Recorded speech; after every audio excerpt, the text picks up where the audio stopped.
Temperatures are running in the 40s for highs, but feeling like the 30s. Great snowmaking weather the next several days up north. That's exciting. Many of the ski areas opening in the next 1 to 2 weeks as we lead towards Thanksgiving weekend. Oh, so exciting as the season is here. Now we are going into the winter months with a drought. And it's interesting. Tevin and I were talking earlier. Okay, when we have these drought conditions in the fall, how does the winter shape up?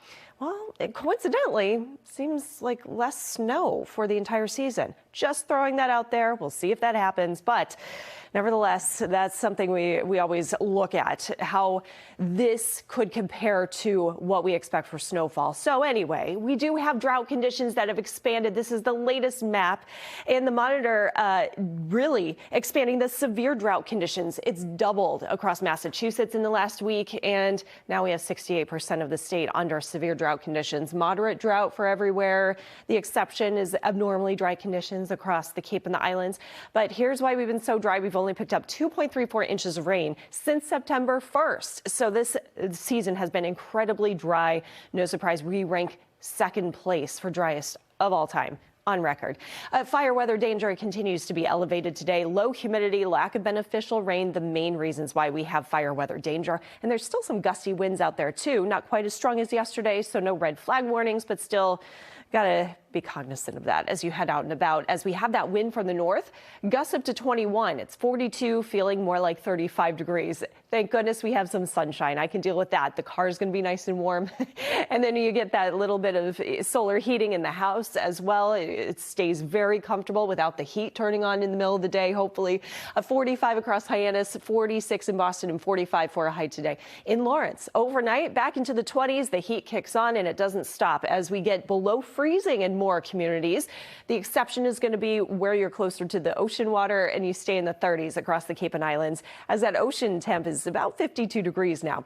As we go into tomorrow, highs back in the 50s, and a slow warming trend kicks in just in time for our weekend plans to get outside and enjoy it. High pressure's in control. In terms of rainfall, we have a blocking area of high pressure that builds and builds to our southwest, so it keeps away our best chance for rain over the next several days. Well to our north and east. Over the Canadian Maritimes, it heads farther inland and then heads out to sea even more so and pulls away any little bit of hope for rain for Sunday. Now, Monday, there's another quick moving area of low pressure that gives us some spot shower chances, but even that's not going to be nearly enough to get rid of the drought.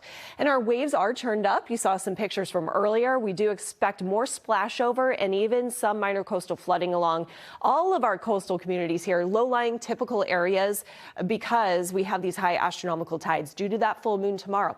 So today, tomorrow, around this time, 10 o'clock in the morning, and I expect even Saturday and Sunday, we could see some of those typical spots getting some water inundation. This super moon occurs tomorrow. It's officially full at 4:28. So get your cameras ready. The frost, the freezing, aka the snow moon, that's going on down to the south. Here's an update. We have Tropical Depression 19.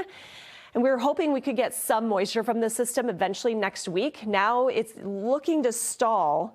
And all the way through early next week, it's still across the Gulf. So it's anybody's guess exactly where it's going to go, if it's a named storm. And we do expect it to become named Sarah at some point, expecting that to be a tropical storm, bringing in tons of rain across the Yucatan. As we see our 10-day forecast, nice, sunny. A little bit of a warm up, 60 degrees by Sunday. I like how she said that. Yeah. Sunny. I'll take it. Yep.